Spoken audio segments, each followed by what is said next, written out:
നമസ്കാരം സുഹൃത്തുക്കളെ, ഇന്ന് നമ്മൾ പ്രപഞ്ചത്തിലെ ഒരു അത്ഭുതകരമായ പ്രതിഭാസത്തെക്കുറിച്ചാണ് പഠിക്കുന്നത്. വിവിധ ഗ്രഹങ്ങളിലെ മഴ. നമുക്ക് പരിചിതമായ വെള്ളമഴ മാത്രമല്ല, മറിച്ച് അത്ഭുതകരവും വിചിത്രവുമായ മഴകളെക്കുറിച്ചാണ് നാം ഇന്ന് പരിചയപ്പെടുന്നത്.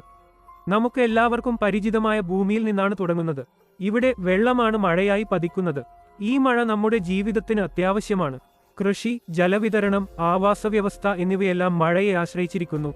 എന്നാൽ നമ്മുടെ അയൽ പ്ലാനറ്റായ വീനസിലേക്ക് പോകുമ്പോൾ കാര്യങ്ങൾ വ്യത്യസ്തമാണ്. ഇവിടെ മഴ പെയ്താൽ അത് സൾഫ്യൂരിക് ആസിഡ് ആയിരിക്കും. ഇത്രയും ആസിഡിക് ആയ മഴ മനുഷ്യജീവിതത്തിനോ മറ്റു ജീവികൾക്കോ അനുയോജ്യമല്ല. ഇത് കഠിനമായ പൊള്ളലുകൾക്ക് കാരണമാകും. അടുത്തത് സാറ്റേണിന്റെ ഒരു ചന്ദ്രനായ ടൈറ്റനിലേക്കാണ് നമ്മുടെ യാത്ര. ഇവിടെ മീഥെയ്ൻ മഴയാണ് പെയ്യുന്നത്.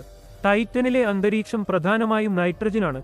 ശാസ്ത്രജ്ഞരുടെ അഭിപ്രായത്തിൽ ഈ മീഥെയ്ൻ മഴ അവിടെ ജൈവരാസ വികസനത്തിന് കാരണമായേക്കാം. ഇനി തണുത്ത ഗ്രഹമായ നെപ്റ്റ്യൂണിലേക്ക് പോകാം. ഇവിടെ എന്താണ് മഴയായി പെയ്യുന്നതെന്നറിയാമോ? ഡയമണ്ടുകൾ. അവിടത്തെ ചില പ്രദേശങ്ങളിൽ കാർബൺ മണ്ണുകൾ പരിണമിച്ച് ഡയമണ്ട് മഴയായി പെയ്യുന്നുവെന്നാണ് ശാസ്ത്രജ്ഞർ കരുതുന്നത്.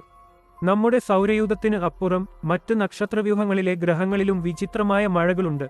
HD 1897333b എന്ന ഗ്രഹത്തിൽ ഗ്ലാസ് മഴ പെയ്യുമെന്നാണ് പഠനങ്ങൾ സൂചിപ്പിക്കുന്നത്.